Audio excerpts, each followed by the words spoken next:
रोकी दासो जी ठोकी प्रशासन न रोकी। पूरा इलाका में चले रंगदारी आज लेके से कबो भइल नहीं भारी।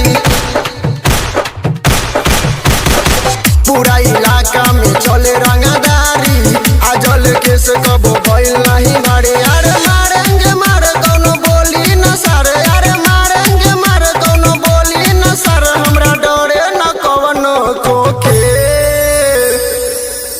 दासो जी ठोकी प्रशासन न रोकी, दासो जी ठोकी प्रशासन न रोकी, दासो जी ठोकी प्रशासन न रोकी। पूरा इलाका में चले रंगदारी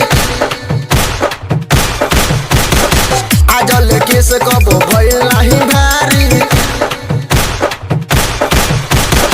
पूरा इलाका में चले रंगदारी आज लेके से कबो भइल नहीं भारी। अरे मारेंगे मार कौनो बोली न सर, अरे मारेंगे मार कौनो बोली न सर, हमरा डरे न कवनो खोखे।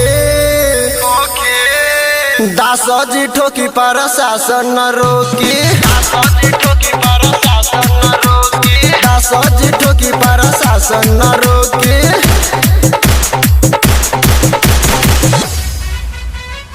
सहर्ष रिकॉर्डिंग स्टूडियो भूतही चौक सीतामढ़ी।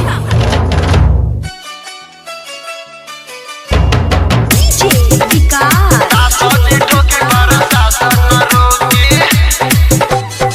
चलेला टीम धके पिस्टन कमर में, बोलेला कोनो घुसाया आवेला सर में, चलेला टीम धके पिस्टन कमर में, बोलेला कोनो घुसाया आवेला सर में। पी के तो हम डाई लोटर के नासा, बोली न कोनो हम करी तमाशा। कोहेल मांजो हमरा के जानजो, कोहेल मांजो हमरा के जानजो, धोलेम त बापो न रोकी।